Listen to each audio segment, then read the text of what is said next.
What has our society resorted to? Are people actually that desperate and willing to bully our older generations now, too?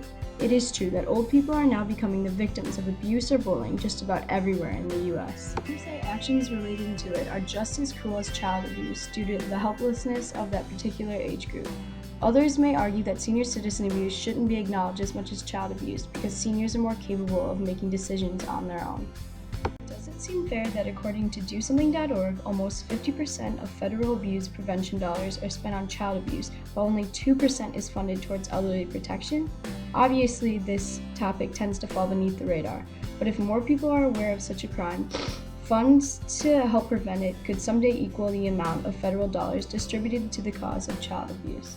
As mentioned on DoSomething.org, approximately 1.6 to 2 million seniors become victims of abuse or neglect in domestic and institutional settings in the U.S. every year, yet only 2% of federal dollars are geared towards its prevention.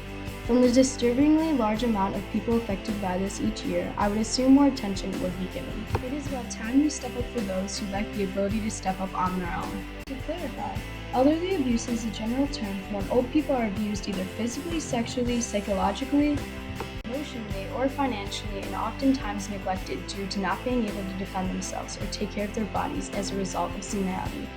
Abuse scenarios can range from something as little as pocketing money from grandma without her realizing it, to harassing grandma and beating her until she hands you the money herself. However, abuse is also seen in the form of caring too much for grandma. A true story provided by AgeConcern.org tells of a woman named Scene who takes great pride in looking after her aging father. She monitors his phone calls, answers the phone for him, controls who he sees, and even controls where he goes. She justifies these actions with her infinite amount of love for her father. Some lines being crossed here? Being that my aunt nurses at a local retirement home, I've learned from her experience that elders value their privacy just as much as you and I. Seen in her father's situation, the father is being deprived of his rights to privacy as an adult, and psychologically being tricked into thinking it's okay for his daughter to baby him because it's from the heart. But in reality, it's not okay. Psychological abuse is just as cruel as all the others. So why is it so hard for the elder to just walk away from their abuser? The irony is that usually the perpetrator is also their only source of life. Just like Scene's role in her father's abuse case, according to DoSomething.org, most other abuse victims are dependent on their abuser for basic needs.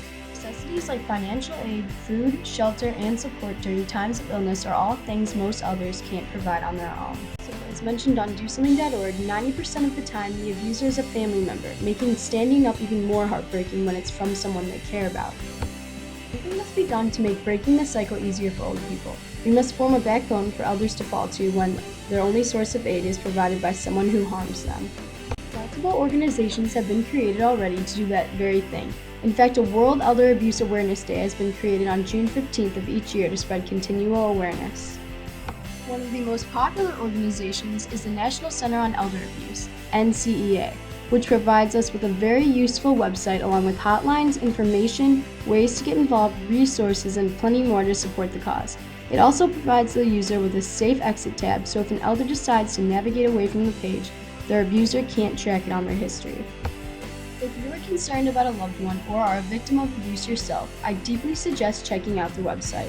Not only should you check out their website, but be on the lookout for major warning signs of abuse/neglect, like unexplained wounds, odd tension between senior and caregiver, isolation from friends and family, recent changes in spending or banking patterns, depression, bed sores, and plenty more provided by the NCEA. Doing so may lead to endless possibilities for you and your loved one in danger. Even if you have no relation to the cause, you can show support by simply making a small donation directly to NCEA. I assure you that giving someone the gift of a safe and peaceful final experience on Earth is worth every cent.